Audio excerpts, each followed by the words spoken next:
Olá, tudo bem com você? Graça e paz. Hoje nós vamos falar da nossa primeira aula da jornada de transformação da alma.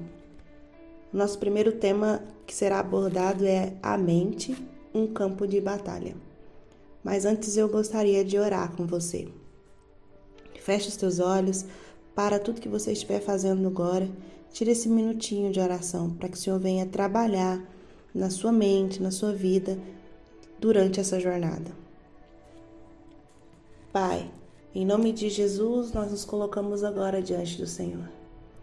Nós trazemos agora, Pai, a nossa mente cativa à Tua palavra, à Tua vontade, às necessidades para o cumprimento do Teu propósito através de nós.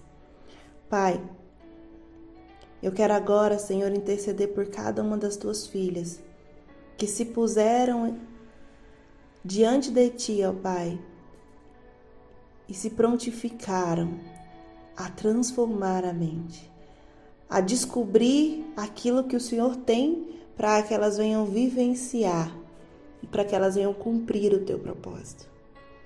Pai, nos ajude e nos instrui a trilhar este caminho. Sabemos que não será fácil, mas nós temos a certeza, a convicção de que o Senhor está conosco. Que o Senhor irá segurar as nossas mãos e na maioria das vezes nos carregar no colo. Nós temos a certeza. E por isso nós permanecemos de pé. E por isso nós permanecemos prosseguindo para o alvo, que é encontrar contigo.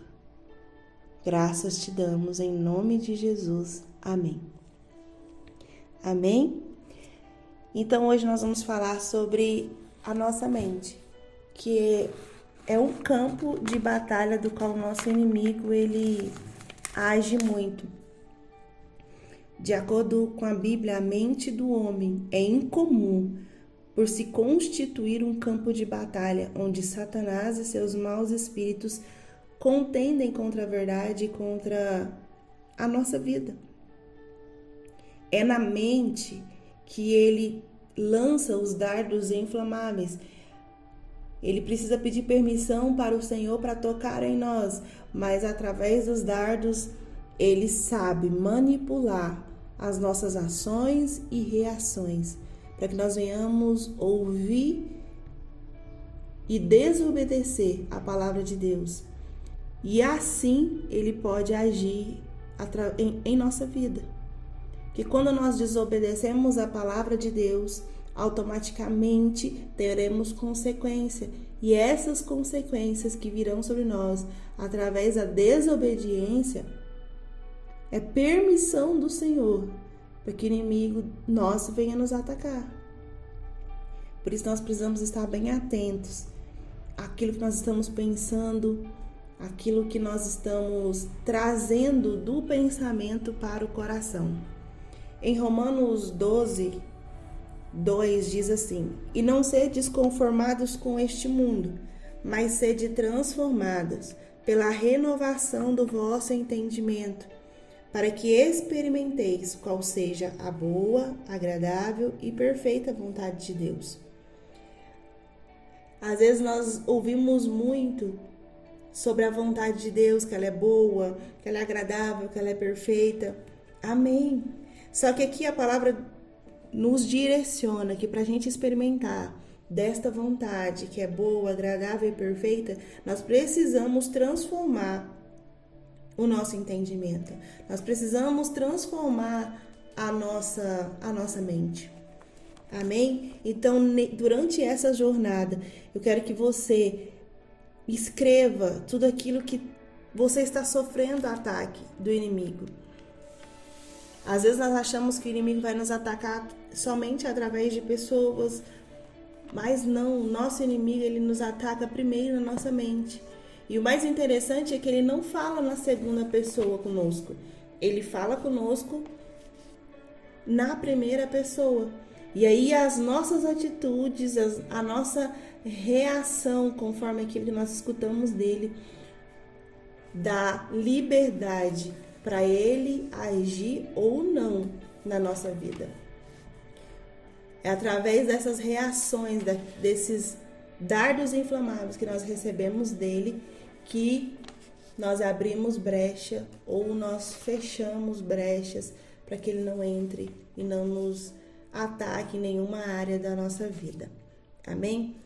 Isso é só uma introdução para que você possa compreender a que ponto o inimigo das nossas almas chega para tentar fazer com que nós abrimos brecha para que ele possa entrar e destruir pequenas áreas e assim destruir grandes áreas das nossas vidas.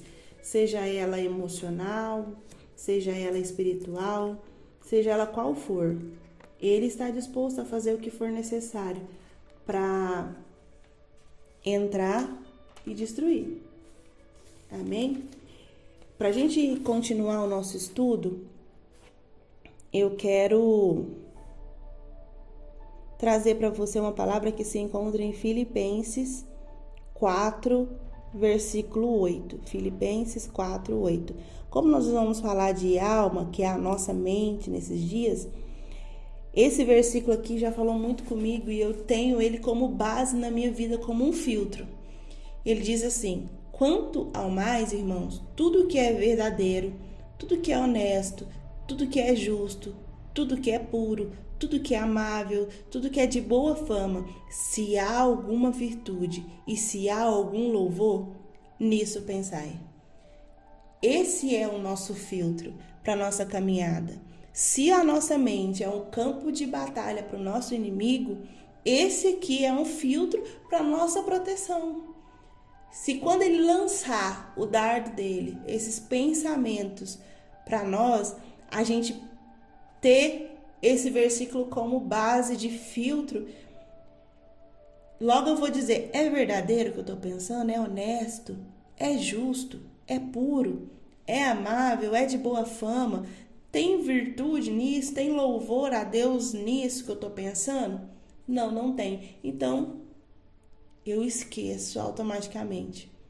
Se é amável, é de boa fama, se tem louvor, então eu permito continuar pensando para que isso venha para o meu coração.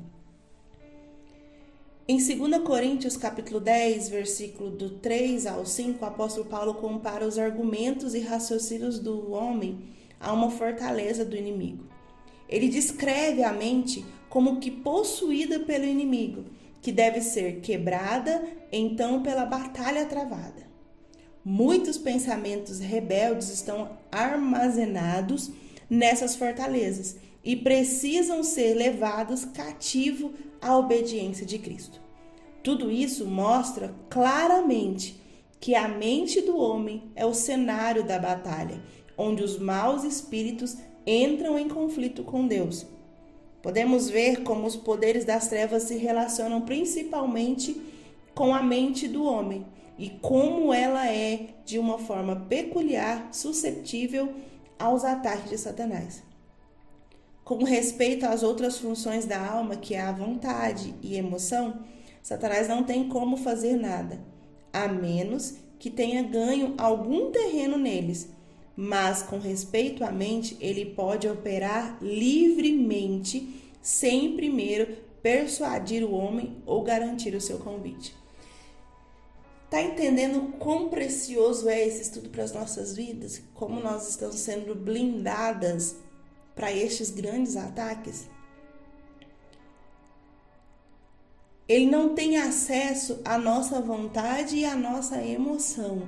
Ele não tem acesso àquilo que eu estou pensando, mas ele tem acesso a intervir nos meus pensamentos. Quando a gente assiste aqueles filmes de guerra, de soldados lá, quando eles vão fazer ataques em algumas comunidades, eles usam flechas e na ponta tem fogo. Esses são os dardos inflamados. Então, às vezes, um pensamento ruim que você tem, às vezes você fala, nossa, como eu sou mal. Estou buscando tanto me conhecer a vontade de Deus para minha vida, cumprir o propósito. E aí vem esses pensamentos. Eu quero te dizer hoje, estes pensamentos não são seus. Estes pensamentos é o inimigo tentando te induzir a desistir daquilo que você está caminhando e progredindo todos os dias. Porque você vai o quê? Recebe esse pensamento ruim, então logo você se frustra. E quando você se frustra, você deixa isso descer pro seu coração e aí você começa a o quê? Procrastinar.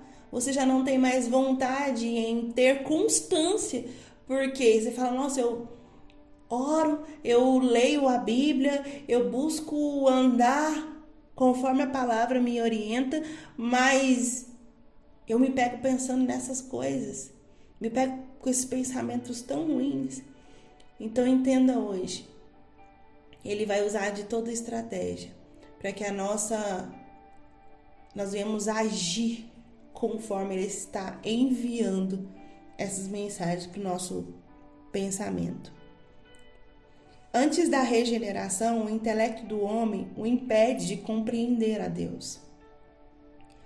Para você que está buscando crescer em Deus nesses dias, buscando conhecer mais de Jesus, que está começando seus primeiros passos na fé, antes de você ser impactada por este amor, antes de você ser impactada por grandes promessas que você tem visto, seus olhos têm abertos diante da Bíblia, o nosso intelecto humano não conseguia conhecer Deus.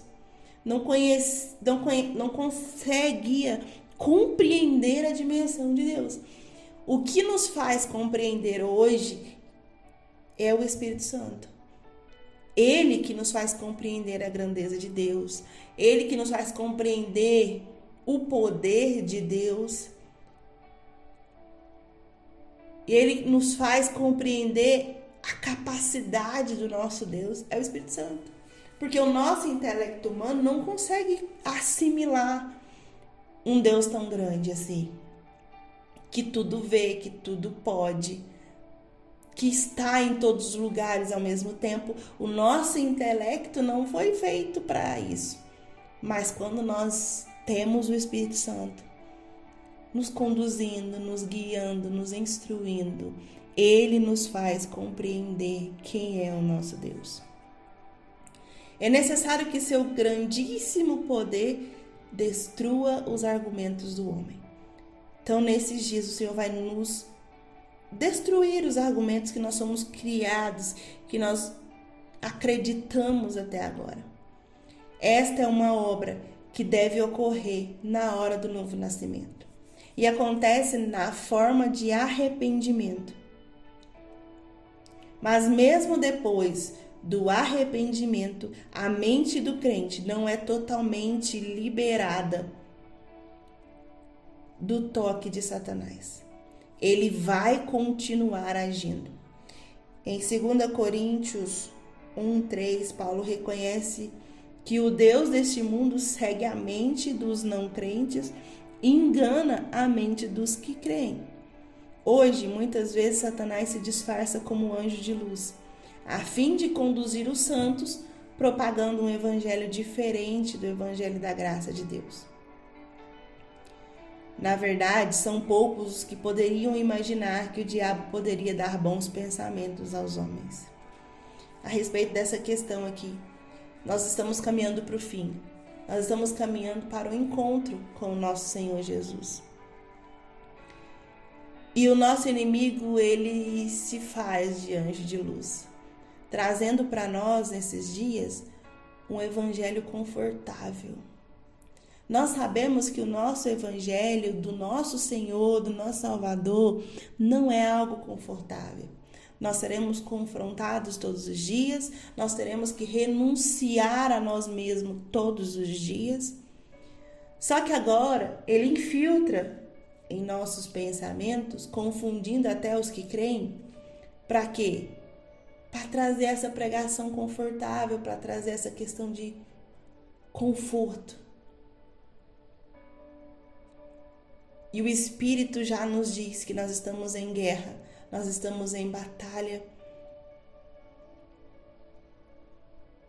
Em Efésios 6:10 vai falar da armadura. E lá ele fala pra gente revestir de toda a armadura de Deus. Quem veste a armadura não é qualquer um. Quem veste armadura é porque está na guerra. Então, se o Senhor já nos deu essa revelação, é porque nós fomos chamados para ser soldados. Soldados não ficam deitados numa praia, numa areia, em descanso. Soldado não fica deitado num parque de lindas flores, contemplando o som dos pássaros, sentindo o cheiro das flores. O soldado está em guerra constante.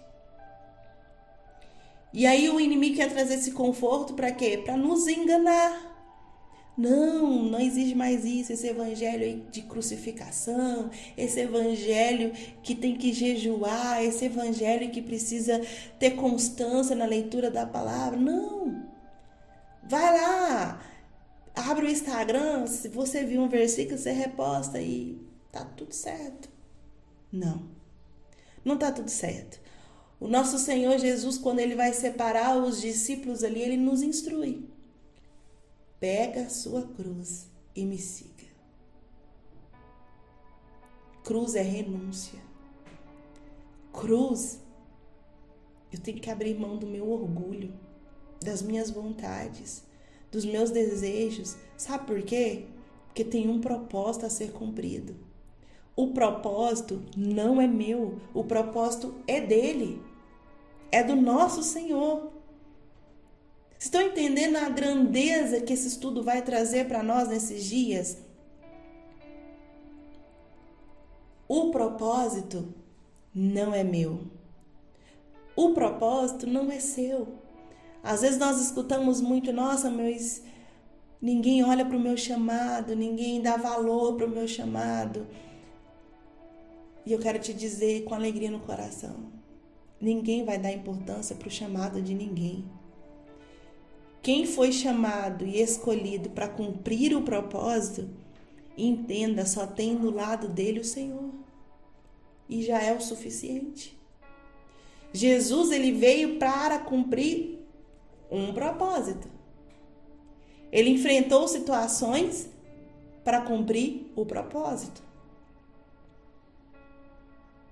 Foi preso, foi crucificado, e foi até o fim para o cumprimento de um propósito. O propósito era de Jesus? Não, o propósito era de Deus. Quando ele está suando sangue no Getsemane, ele fala, se possível, afasta de mim esse cálice, mas que não seja feita a minha, mas a tua vontade. Quantos de nós, na primeira batalha que nós íamos enfrentar, nós não sirvo para isso? Não, eu não quero isso. Jesus estava suando sangue de agonia, porque ele sabia o que iria enfrentar. Mas mesmo assim, ele continuou cumprindo o propósito, que não era dele. E nos dias de hoje não é diferente. Nós estamos aqui para cumprir um propósito. Qual é o propósito? Anunciar a volta dele. Então, independente do que acontecer, eu continuarei cumprindo o propósito. O chamado não é meu, o propósito não é meu. Eu fui chamada para cumprir um propósito e esse propósito é eterno. Amém? É possível que um filho de Deus tenha uma nova vida e um novo coração e ainda não ter uma nova cabeça. Quão frequentemente as intenções do coração são inteiramente puras, mas os pensamentos na cabeça são confusos. Se a mente do cristão não é renovada, sua vida está destinada a ser desequilibrada e estreita. O povo de Deus precisa saber que, se desejam viver uma vida plena, sua mente deve ser renovada.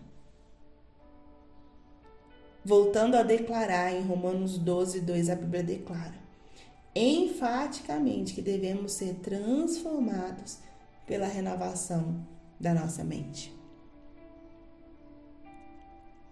A aula de hoje, a aula dessa semana é para você refletir. A sua mente é o campo de batalha. Você foi chamada para um propósito. O seu inimigo vai usar estratégias de guerra contra você. Mantenha firme. Por mais que venham pensamentos confusos na sua cabeça, rejeita esses pensamentos. Traz para a sua vida. Se você não consegue decorar, escreve em papeizinhos esse versículo de Filipenses 4:8 e vai colando, cola no espelho, cola na porta da geladeira, cola na porta que você mais passa. Vai colando em pontos estratégicos até que este versículo não consiga mais sair da sua cabeça. E a hora que esses pensamentos evasivos que o inimigo traz para a sua vida chegar, seu filtro vai estar forte. E você vai saber rejeitar e renunciar estes pensamentos. E não vai mais se culpar, porque você está pensando coisas que não pertencem ao Senhor. Amém? Anote, reescreva pontos que você achou interessante deste estudo. Semana que vem eu trago uma nova lição. Semana que vem nós vamos falar sobre a mente, sobre os ataques dos espíritos maus.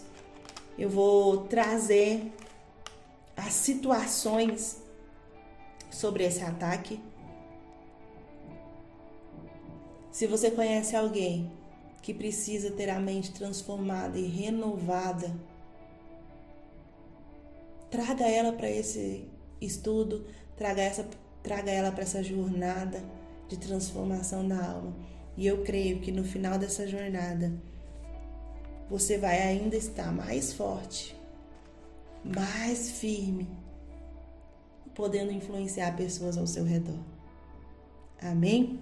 Que o Senhor te abençoe nessa jornada de transformação na alma. Em nome de Jesus.